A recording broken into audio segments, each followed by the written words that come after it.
और आप हैं मेरे साथ में एक ऐसे जियोपॉलिटिकल घटनाक्रम पर चर्चा करने के लिए जिससे जीसीसी देशों के अंदर रार पड़ती दिख रही है, जिससे यूएई और सऊदी के बीच में आपस का झगड़ा सामने आता दिख रहा है। और तो और पाकिस्तान प्रेम सऊदी से यूएई को अलग करता दिख रहा है। इस सारी चर्चा आज के सेशन में, क्योंकि दुनिया के लिए आज का ये दिन बड़ा ऐतिहासिक कंसीडर होगा, क्योंकि आने वाले समय में तेल की कीमतें तय करते समय सऊदी का सिक्का यूएई चलने नहीं देगा।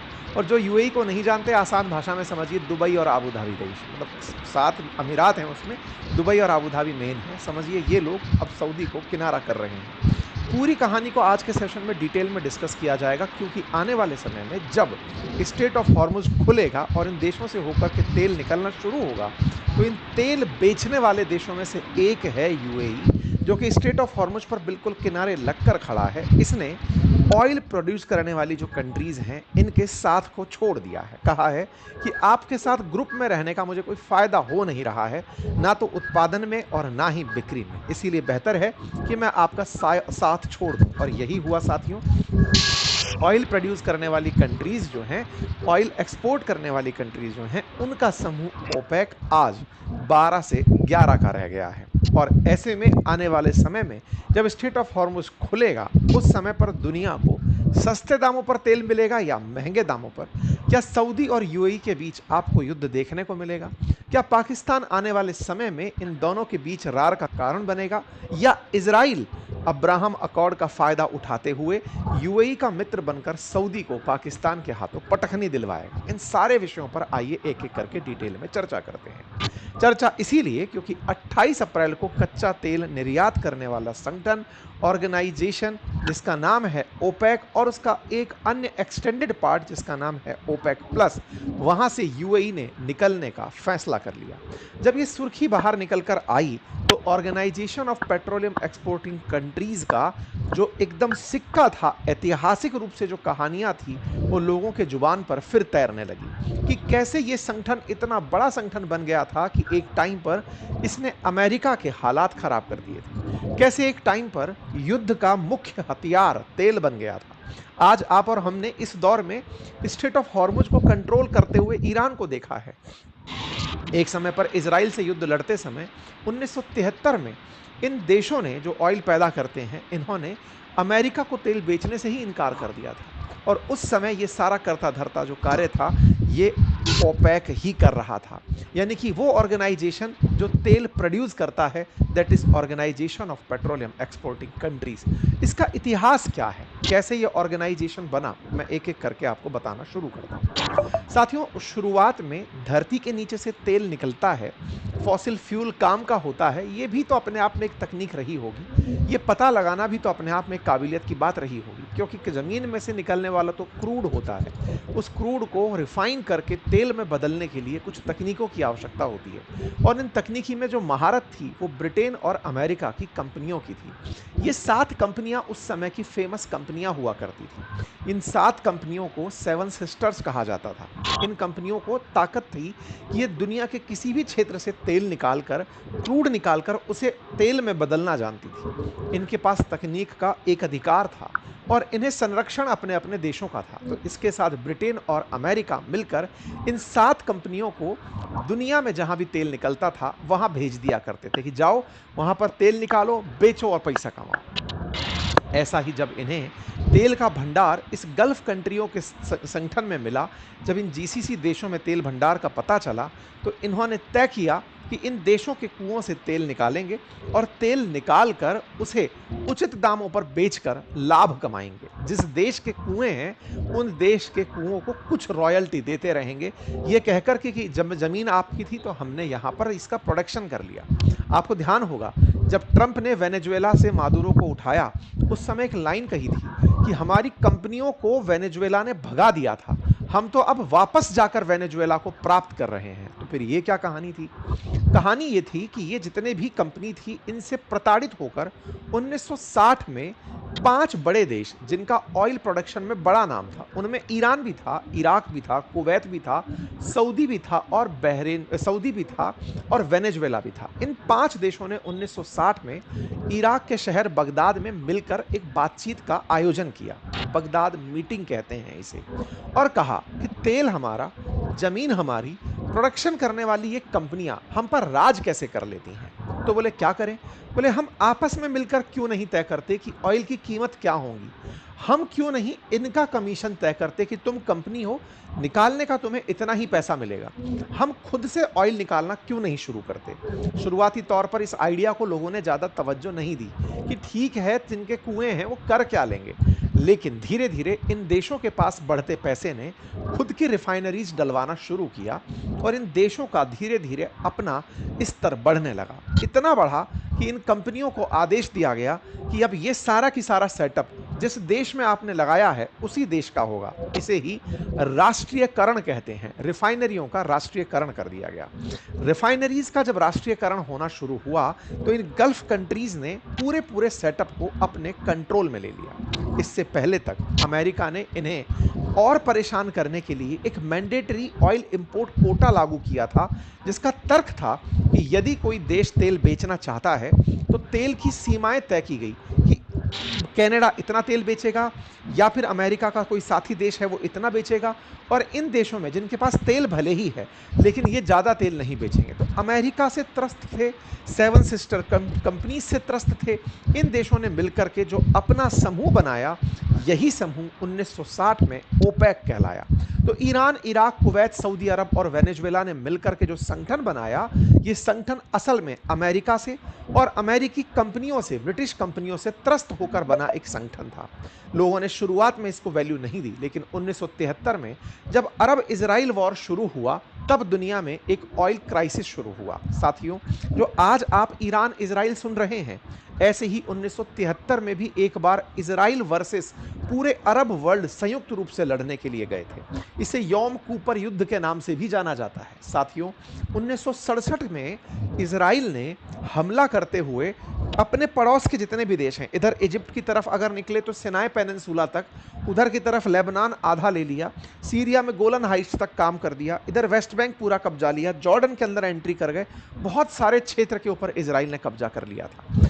ऐसे में उस इजराइल के कब्जे से छुड़वाने के लिए 1973 में जब इन देशों ने इजराइल पर फिर हमला किया तो ये तय किया कि इजराइल का जो साथ दे रहे देश हैं उनको हम तेल नहीं बेचेंगे। और ये ओपेक का कारनामा 1973 में ऑयल क्राइसिस पैदा करने वाला था। अमेरिका और अमेरिकी सहयोगियों को जो इजराइल के साथ खड़े थे, उन्हें इन ओपेक कंट्रीज ने तेल बेचना बंद कर दिया था। लेकिन इस बीच में एक घटना और घटी। शुरुआत में ये जो 5 देश थे जिन्होंने ओपेक बनाया था, इनके साथ और भी देश जुड़ते चले गए थे और उन्हीं क्रोनोलॉजी में 1967 के अंदर इन देशों में यूएई भी शामिल हुआ था। आज कुल 12 देश ओपेक कंट्री हैं और इनके साथ 10 ऐसे देश भी हैं जो ओपेक तो नहीं है लेकिन ओपेक का एक्सटेंशन माने जाते हैं, जिन्हें हम ओपेक प्लस कंट्री कहते हैं। साथियों, ओपेक और ओपेक प्लस कंट्री दुनिया के कुल 60% तेल का उत्पादन करते हैं, जिसमें से अकेला ओपेक यानी कि organisation of petroleum exporting countries,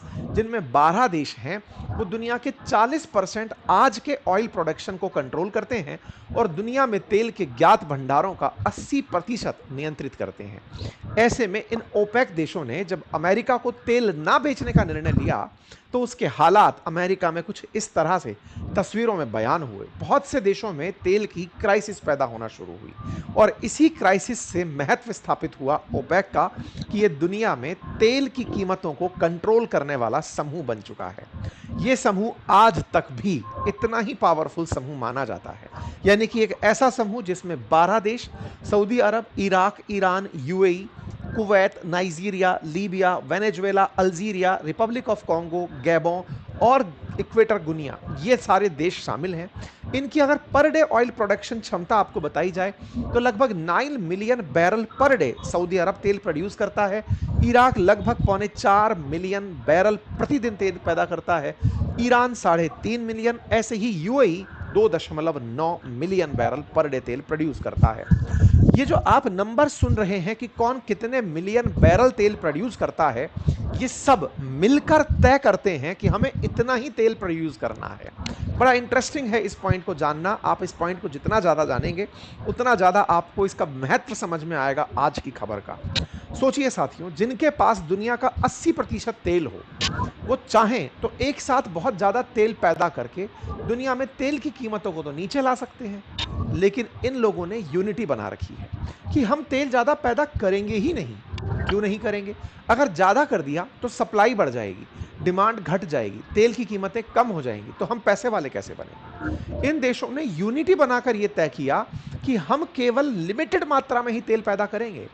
हमारे पास दुनिया का भंडार जरूर है, लेकिन फिर भी कम तेल बाहर निकालेंगे। इससे सप्लाई के अंदर हमेशा भूख बढ़ी रहेगी, हिसाब हमें सॉरी डिमांड में भूख बढ़ी रहेगी और सप्लाई हमेशा कंट्रोल रहेगी। जितना डिमांड बढ़ेगा प्राइस बढ़ेगा। आज आप सोचकर देखिए, दुनिया में ऑयल की कीमतें स्ट्रेट ऑफ हॉर्मुज ब्लॉक होने से आसमान छू रही हैं। ये आसमान छूती कीमतें बिना स्ट्रेट ऑफ हॉर्मुज ब्लॉक हुए भी 1973 में हुई थी।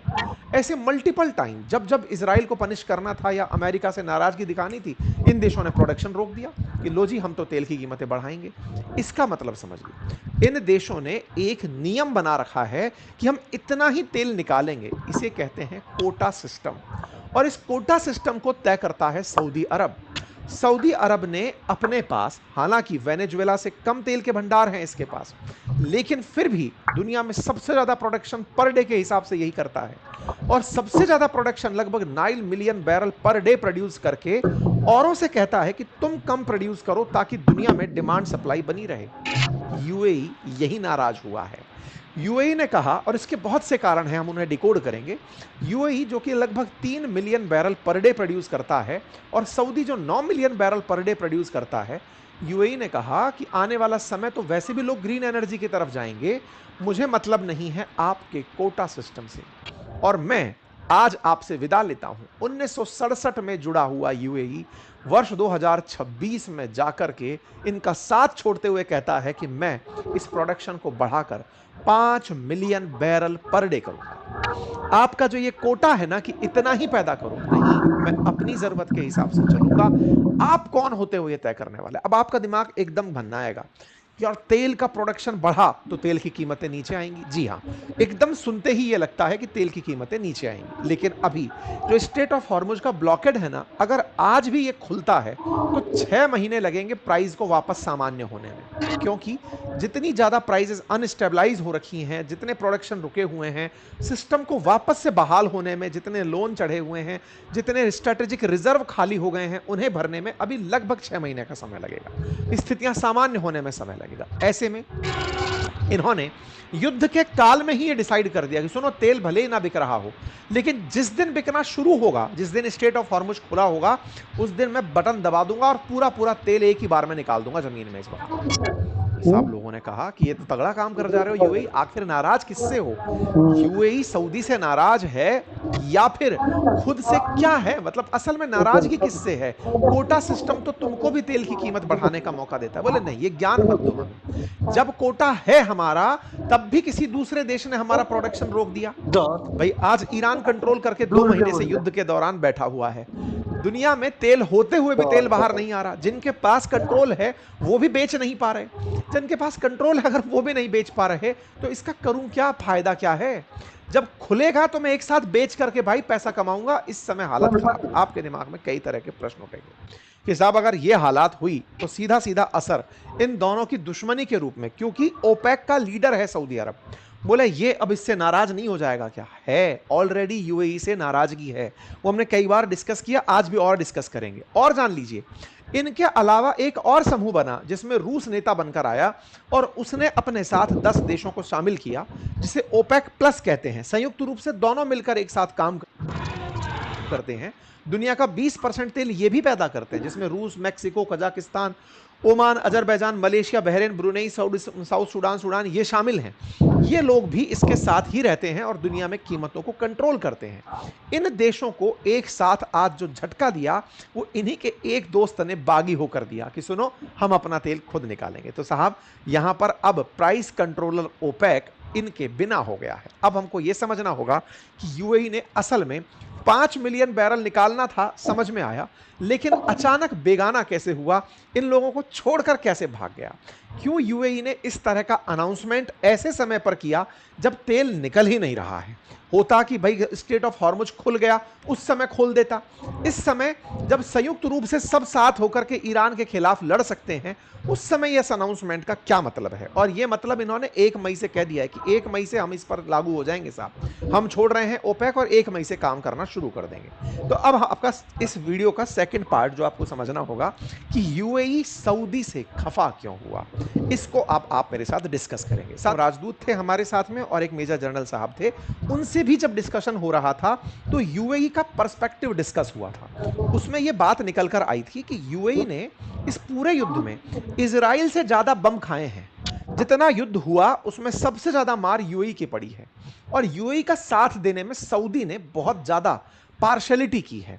हालत यह हुए कि आज भी पाकिस्तान जब मध्यस्थता चिल्लाता है तो वो सऊदी की बात रखता है। आपने देखा होगा कि पाकिस्तान ने मध्यस्थता के नाम पर सऊदी, इजिप्ट और तीसरा तुर्की, इनके विदेश मंत्रियों से बातचीत करी, यूएई को छोड़ के चला। बोले इतना प्राइम देश जिसके पास दुबई है, जिसके पास अबू धाबी है, उसे छोड़कर पाकिस्तान सऊदी के साथ घूमता फिरा। तो कुल मिलाकर के अब बात क्या निकल कर आई कि अगर यूएई बाहर निकला तो एक नहीं कई कारण रहे होंगे जिसके चलते ओपेक के अंत की शुरुआत के रूप में इस खबर को देखा जा रहा है। मैं एक एक करके आपको खबरें बताऊं, उनमें सबसे पहली खबर आप अमेरिका को लेकर चलिए। देखिए आपको मैं एक चीज समझाता हूं। पिछली बार जब ट्रंप का शासन था ना, तो इजराइल को मान्यता दिलाने के नाम पर उन्होंने यूएई और इजराइल के बीच में एक एग्रीमेंट करवाया था जिसको अब्राहम अकॉर्ड कहते हैं। इसका मतलब था कि जो यूएई है, संयुक्त अरब अमीरात है, ये इजराइल को एक देश मानेगा। असल में अरब वर्ल्ड के देश यूएई इजराइल को देश के रूप में मान्यता नहीं देते, जस्ट लाइक पाकिस्तान। तो यूएई ने जब इजराइल को ट्रंप के प्रभाव में मान्यता दी तो इजराइल ने भी यूएई की बहुत मदद करने का निर्णय लिया कि भाई चिंता मत करो, आपको मैं ऐसे नहीं छोड़ूंगा। कहते हैं कि माना कि यूएई के ऊपर सबसे ज्यादा गोले गिरे, इजराइल से ज्यादा गोले गिरे हैं। यही कारण भी था कि ईरान ने इस 2 महीने के युद्ध में यूएई को खूब टारगेट किया है कि बेटा तुम इजराइल के मित्र हो, लो तुम ही पिटो। इस पूरी कहानी में 95% हमले ऐसे थे जो यूएई के ऊपर हुए तो सही, लेकिन वो न्यूट्रलाइज कर दिए अमेरिकी डिफेंस सिस्टम के द्वारा या फिर इजरायली डिफेंस सिस्टम के द्वारा, या यूएई के पास सक्षमता थी। लेकिन इस पूरी कहानी में जब यूएई ने जीसीसी कंट्रीज को संयुक्त रूप से यह कहा कि देखो मेरे ऊपर इतने हमले हो रहे हैं, आप सब मिलकर के ये क्यों तय नहीं करते कि हमें ईरान को मारना है। आपको बीच में मैंने कई सेशंस ऐसे साझा किए थे जिसमें यूएई ने कहा था कि मैं ईरान को आतंकवादी देश मानता हूं, मैं उस पर हमला कर दूंगा। इन सब देशों को जब जब उसने बात करी ना, ये सारे लोग पीछे हट गए। क्यों पीछे हट गए? अब देखो इंटरनल राइवरली समझो। क्या है ना कि सऊदी अरब अपने यहां पर एक शहर बना रहा है, नियोम उसका नाम है, प्रोजेक्ट का नाम, द लाइन करके वो शहर बना रहा है। उस शहर में वो चाहता है कि दुबई की तरह वर्ल्ड क्लास कंपनीज आएं, बहुत सारे मतलब अप टू डेट टाइप की चीजें हो, दुनिया की जितनी भी नायाब चीजें हैं वो उस शहर में हो, पूरा कांच का आलीशान बिल्कुल अलग तरह का वो शहर बनाना चाहता है। लेकिन दुबई से लोगों का मोह नहीं हटता। सऊदी और देखिए, चाहे सऊदी हो चाहे कतर हो, इन सबको असल मोटिवेशन दुबई ने दिया है, आबू धाबी ने दिया है, क्योंकि इन लोगों की प्रोग्रेस दोहा के विकास के लिए भी, रियाद के विकास के लिए भी और द लाइन जो प्रोडक्ट है उसके विकास के लिए भी मोटिवेशन बनी। इवन आप सोचिए कि जो गाजा है ना, उसका मॉडल हो गया कि ऐसा बनाना है, लेकिन दुबई दोबारा तो बन नहीं सकता। जब तक एक दुबई है तो दूसरा दुबई कैसे बनाए? तो इन लोगों ने दुबई की बर्बादी का तमाशा देखा। ये बात यूएई को समझ में आई। उसे समझ में आई कि इस युद्ध में हम सोच रहे थे कि सब एक साथ पीड़ित हो रहे हैं, लेकिन सऊदी मुझे पीड़ित करवाना चाहता था कि दुबई का अस्तित्व खत्म हो और यहां से कंपनियां भागें तो कोई और देश तलाशें तो हम उसके अंदर विकल्प बने। आप समझिए कितनी बड़ी दुश्मनी थी। आप कहेंगे कि साहब ये बात तो मतलब बहुत ही अजीब हो गई। आप समझिए सेकेंड वर्ल्ड वॉर के बाद में जब यूएसएसआर और अमेरिका अमेरिका एक साथ युद्ध लड़ रहे थे जापान के खिलाफ। ब्रिटेन, फ्रांस, यूएसएसआर, अमेरिका सब एक साथ ही तो थे जापान के खिलाफ, लेकिन युद्ध के बाद तुरंत दुश्मन बन गए सोवियत, रूस और अमेरिका। क्यों? बोले तुम साथ होकर के भी तुम साथ नहीं थे, तुम न्यूक्लियर बम चला दिया, हमें बताए नहीं। ये दर्शाता है कि इनकी आंतरिक राइवलरी साथ में थी, और वो आंतरिक राइवलरी का पहला परिणाम आपने देखा, ये साफ साफ दिखाई दिया। आपको ध्यान होगा कि अमेरिका पहले भी ओपेक के खिलाफ खूब बयान दे चुका है, ये तक कह चुका है कि ये लोगों को प्रताड़ित करते हैं, अगर ये तेल का उत्पादन बढ़ा दें तो ऑटोमेटिक तेल की कीमतें नीचे आ जाएंगी, लेकिन इन लोगों ने ऐसा नहीं किया। तो ट्रंप को तो इस बात से बेहद खुशी होगी कि यूएई इस चीज से बाहर निकलकर आ गया। फायदा ये होगा कि जैसे ही हॉर्मुज खोलेगा, दुनिया में तेल की कीमतें एकदम नीचे आने लगेंगी। यूएई का इस तरह का चाहने का एक और कारण भी था, और वो कारण था पाकिस्तान और सऊदी के बीच का एक डिफेंस पैक्ट। पाक पैक्ट की कहानी क्या है? आपको ध्यान होगा पिछले साल सऊदी और पाकिस्तान ने एक पैक्ट किया जिसमें कहा कि सऊदी पर गोला गिरेगा तो पाकिस्तान साथ आएगा, और पाकिस्तान पर गिरेगा तो सऊदी साथ जाएगा। इसी पूरे पैक्ट के चलते यमन में जब हूती और हदियों का विरोध चलता रहता है, तो सऊदी ने यूएई के जो संसाधन है, कहिए जहाज, ट्रक, टेम्पो टाइप की जो चीजें हैं, इनके ऊपर यमन में हमला कर दिया था। पिछले साल की बात है, हमने इस पर सेशन भी किया था कि सऊदी ने यमन में जो यूएई का इंटरफेरेंस था उस पर गोले गिरा दिए थे। इस बात को यूएई ने हालांकि तब खून की सिक्योरिटी के निगल लिया था, क्योंकि वो जानता था कि सऊदी से अगर मैं युद्ध करने निकला तो मामला बहुत ज्यादा बिगड़ जाएगा, हॉस्टाइल हो जाएगा। लेकिन अंदर एक कुंठा पल गई कि तुम साथ होकर के भी हमारी इंसल्ट कर दी। ये इंसल्ट के पीछे असल में इनकी खड़ा था पाकिस्तान, क्योंकि पाकिस्तान कहीं ना कहीं सऊदी को चढ़ा के चल रहा था कि सर आप तो कतई मत डरिए, न्यूक्लियर बम लेकर बैठा हूं मैं आपके साथ हूं, आप चिंता मत करिए। यही कारण था कि यूएई के जो प्रिंस हैं, जो मतलब किंग हैं, वो भारत की यात्रा पर आए थे। एक दिन की यात्रा पर थे, बस आए और मिले प्रधानमंत्री से और मिलकर चले गए थे। मतलब उस समय उन्हें यह महसूस हुआ कि नहीं, हमें कोई साथ चाहिए होगा। और आपको एक बात याद दिलाऊं, अगर याद आए तो ध्यान करिएगा कि उस समय ही चर्चा निकल कर आई थी कि इजराइल तुर्की के खिलाफ एक गठबंधन बना रहा है, जिसमें साइप्रस होगा, जिसमें इजराइल होगा, जिसमें भारत होगा, और उसमें एक और देश ऐसा होगा जो मुस्लिम वर्ल्ड का होगा। असल में वो यूएई ही था। इस इजराइल ने उसको साथ में ले लिया था कि तुम साथ में आ जाओ, अब तुम उस पूरी बिरादरी से बाहर कर दिए गए हो, तुम्हारा कोई नहीं है। उधर उधर ग्रीस को साथ में लिया गया। इस तरह से इजराइल एक 6 देशों का समूह बना रहा था जो तुर्की के खिलाफ खड़े थे, और तुर्की पाकिस्तान के साथ, पाकिस्तान सऊदी के साथ, इन सब ने एक ऐसा गुट बनाया कि जो प्रोग्रेस थी सऊदी की, सॉरी यूएई की, वो इनसे पची। ये बात कहीं ना कहीं यूएई को अंदर से महसूस हो रही थी कि ये सब जलते हैं मेरे से। वो वेलकम मूवी का नहीं है, जलता है मुझसे, तो वो जलता है मुझसे वाली फीलिंग थी, और इसके चलते यूएई ने यह किनारा किया। एक और चीज आप ऑब्जर्व करिए, अभी जब शांति वार्ता के नाम पर ईरान के डेलीगेशन गए पाकिस्तान, यूएई ने क्या बिगाड़ा था भाई? आपने शांति वार्ता के समय पर सबको बुलाया, पाकिस्तान वालों ने तुर्की, इजिप्ट और सऊदी सबको बुलाकर बातचीत करी। इवन ईरान के विदेश मंत्री ने भी सबसे बात करी यूएई को छोड़ करके। अरे यूएई ने तुम्हारा बिगाड़ा क्या है? केवल ये कि ये ज्यादा इजराइल को चाहता है, या ज्यादा अमेरिका को चाहता है, या ये कि ये ज्यादा सक्सेसफुल है या प्रॉस्पेरस है। बस प्रॉस्पेरिटी उसके लिए नुकसानदायक बनी। ये वो सारे कारण बने, इन्हीं से तंग होकर के आज से एक दिन पहले खबर बनती है कि यूएई ने पाकिस्तान को दिया हुआ $3.5 बिलियन का अपना लोन वापस मांग लिया। ये लोन वापस मांगा, ये बड़ी सुर्खी बन ही रही थी कि अचानक एक और सुर्खी आती है कि सऊदी ने $3.5 बिलियन सऊदी ने पाकिस्तान को दे दिए कि लो तुम यूएई के पैसे चुका दो, बनता होगा ज्यादा अमीर। मतलब अब समझिए कि किस तरह की इनके बीच में राइवलरी चल रही है। तो सऊदी ने, मतलब इधर यूएई ने, ये हेडलाइंस हैं, यूएई ने मांगा पैसा पाकिस्तान से, ये हेडलाइन बनकर के आई कि पाकिस्तान ने सऊदी से डिस्कशन किया, सऊदी ने $3.5 बिलियन उसको दे दिए कि ले तू दे दे पैसे इसको। ये खबर बनकर आई, पाकिस्तान की ऑफिशियल खबर बनकर आई। इसका मतलब यूएई असल में इतना फ्रस्ट्रेट हो गया है इन लोगों की वजह से कि नहीं भाई मैं अलग ही रह लूंगा। इस बारे में चर्चा सीएनएन के पत्रकारों ने जब इनसे की तो इन्होंने जवाब यही दिया कि नहीं, हम अपना प्रोडक्शन बढ़ाना चाहते हैं और इस प्रोडक्शन से हम किसी को नुकसान नहीं पहुंचा रहे हैं, हमारी ज़रूरतें जो हैं वो ज़्यादा हैं, हमें ज़्यादा पैसे की ज़रूरत है, इसलिए हम कर रहे हैं। लेकिन कुल मिलाकर यूएई ने अब सऊदी को यह कहा कि सुनो, तुम्हारी छत्र छाया में रहने की हमें ज़रूरत नहीं है, हम अपना काम खुद देख लेंगे। तो इस ऑयल के गणित में यूएई का अलग निकल कर चल जाना अपने आप में कहिए कि अंदर के बिगड़े हुए रिश्तों की सुगबुगाहट है कि मामला बिगड़ रहा है। क्या भारत का कोई रोल है इसमें? बिल्कुल कहा जा सकता है। असल में आज से 2 दिन पहले की खबर है कि भारत के जो एनएसए हैं, डोभाल साहब, वो जाकर के यूएई में वहां के जो शेख हैं मोहम्मद बिन जायद, उनसे मुलाकात करते हैं। कहा जा रहा है कि भारत इस समय पर पूरे समय यूएई के साथ बना हुआ था, क्योंकि भारत ने, इजराइल ने, यूएई ने और अमेरिका ने एक गठबंधन बनाया हुआ है जिसका नाम है I2U2 गठबंधन, इंडिया, इजराइल, यूएई और यूएसए। इस I2U2 गठबंधन के चलते भी कहीं ना कहीं इस इजराइल की गणित को बदलते हुए देखा गया, इस यूएई की गणित को बदलते हुए देखा गया। बोले अब समय आ गया है ये पब्लिक करने का कि आप और हम साथ हैं। कुछ वैसी स्थिति निकल कर आई। तो भारत के लिए क्या होगा इसका मायना? देखिए, भारत के लिए बहुत बड़े मायने होंगे, दो तरह से। कैसे?